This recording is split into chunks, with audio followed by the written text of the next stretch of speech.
Okay, guys, you need to go ahead and listen up. 2 push-ups. Thank you. Okay, listen up. We are going to talk for just a couple minutes about playing different styles. So tactically, you may have your own plan that you want to do against everybody, and you play your first 2 opponents, and you just cruise through them, 3-0, 3-0, and you tell yourself, I'm just going to keep doing the same thing against everybody today. This next guy, he's even rated lower, and I'm just going to take him down like I took down the last 2. And you walk in there, and it's like, hey, what happened? I lost 3-0. You didn't make tactical adjustments. So should you go in with a strong game plan? Yes. Should you have strengths that you use against most people? Yes. But do you need to make adjustments based on who you're playing?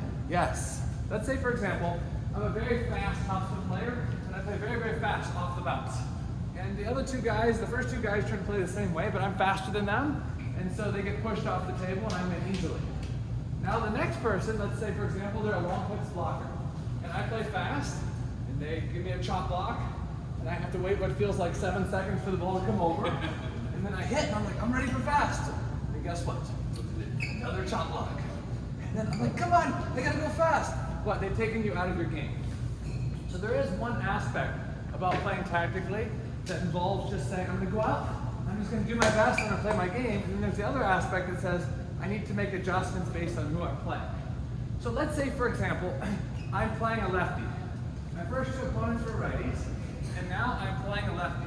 Nandan, how is my play gonna be different playing a lefty versus a righty?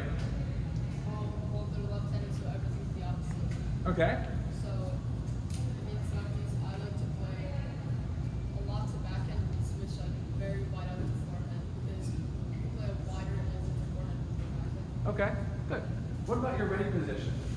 Let's say a chance's ready position is typically here. Okay, if he's playing a lefty, is it going to be exactly the same or is it going to be different, Daniel? Same? So lefty, let's say lefty is serving with forehand. If he comes over here and does his normal chance ready position here, is that going to work? Maybe, it might work, but we're going to have to make adjustments. If they're serving from there, maybe Chance is going to have to move his position more to the middle. Okay? One scenario that gives me problems sometimes is I like to play early timing, like backhand rally, cross court. Okay? So let's say, for example, I try to play this against Damien's forehand. Do you think he's really going to stay here and play this timing back? Probably not, right? So maybe he's off the table and he plays this timing. So if I'm playing quick backhands here, maybe I have to realize against his forehand, my racket position is going to have to be a little bit higher, and I'm going to have to be more adjustable. Because as Nandan said, it's reversed. What happens if you're playing a chopper? Seth, how is your tactics going to be different playing a chopper versus an attacking player? Different serves. Okay. Less short serves. Okay. Serves. Okay. And there is a lot of variables within the style of chopper. Maybe some choppers don't attack at all. And maybe some do. So even within the style, there's going to be adjustments. What else? Less ability to attack. There's what? There's like less ability to attack because you don't really rip on. Okay. So maybe if I'm playing a chopper, maybe I'm going to feel less of this unnecessary self-inflicted pressure to end it early. Maybe I have more of a relaxed approach and I can work the point longer and be more selective. Okay. What happens if you're playing somebody who doesn't attack at all, but they're close to the table and they're a blocker? They kind of have dead blocks. And let's say they're covering close to the table using backhand. What are we going to do in this situation? What do you think, Adam? I'm close to the table and I'm just playing backhand block on the whole table. What would you do against me? Loop. Loop? Okay. Where would you loop to? Backhand. Backhand? My, the whole table in my backhand. I got the whole thing with my backhand. This backhand. This backhand? Okay. Because I'm getting ready to smash. Okay, so you play this one, and I play this. Where would you play on the next ball? Unless I play this one, and I'm diving through the air. It's good. Too Too far away, here. yeah. So maybe you would double up here. Okay? Maybe you play twice then. Okay? So I want you to just walk away with the concept. You listening, Evan? I want you to walk away with the concept that even though you have strengths, based on who you're playing, there are tactical adjustments that you need to make. These are absolutely necessary that you have to make. What's one of the main things you can do before playing somebody. Watch them. Watch them play. At our tournament, usually we have groups of 7 on 2 tables. So let's say, Enrique, you know that you're playing on these 2 tables during the tournament. Instead of just going on Instagram and scrolling through the news feed or just chatting, why don't you sit down and watch your 4 opponents that you're going to play against and make some observations. Tactical adjustments should be done in the first half of the first game, but if you haven't watched them play at all, it's really hard to go out and say, now who am I playing? But if you've actually watched them play a little bit, then it's easier. 40 different styles. I've broken the game down into 40 different styles. I'll share the article with you guys at some point. But I want you to take these 40 styles and lump them into 2 categories. Offensive players that win the bulk of their points by hitting through you or winning the point, and defensive players that win the bulk of their points by keeping the ball on the table. Is Chance an offensive player or a defensive player? What do you think, Rachel? He's kind of a mix of both.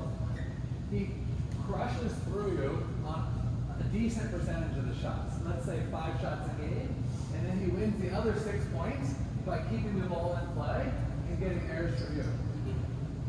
What about Sid? What do you think? Is he an offensive player or defensive player? What do you think, Sid? What are you? Yeah. Now, offensive, he's trying to win most of his points by hitting through you and hitting winners. So if you're playing an offensive player, the main thing that you have to be able to think to yourself is, what are his strengths? How can I keep them away from his strengths? And how can I get errors from him, eliminate errors from me, but keep him away from his strengths? If you're playing somebody who's more defensive, whether they're a blocker or a chopper or a lobber or a pusher or whatever, you have to think, how can I be selective? How can I work the point, but go for it at the right time?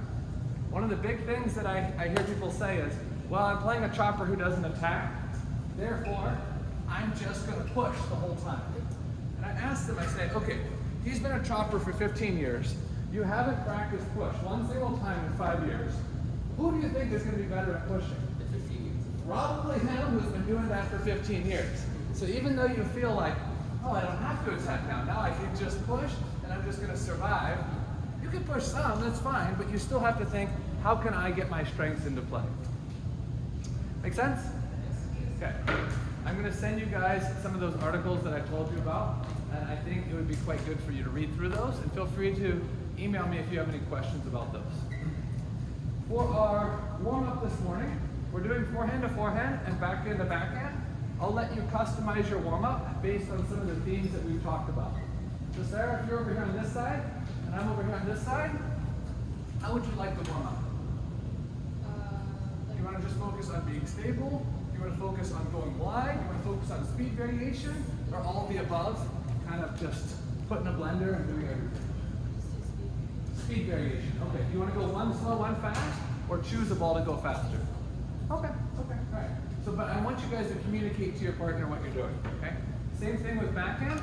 And then before we start our footwork, we're actually going to do some pushing practice. Why is pushing important? Because with pushing, it's slow enough, you can actually see the ball, and you can actually see your opponent in the background. Sometimes in the topspin rallies, I'm saying, Hector, didn't you see this guy jumping over here? Or Dylan, didn't you see the guy here? And the topspin is fast, so it's actually harder to form tactics and understand where to play to. With the pushing, it's slower, so you can actually learn tactics better. So forehand and backhand warm-up. Then we're going to do 8 minutes of deep push anywhere, and then 8 minutes of short push anywhere. Anybody have any questions? Okay. Wait here till I call all your names. Table 1 is Damien and Gabriel. Table 2 is Sarah and Lucy. Table 3 is Luke and Nandan. Table 4 is Jishan and Sid. 5 is John and Matthew Lehman. 6 is Andrew and Enrique. 7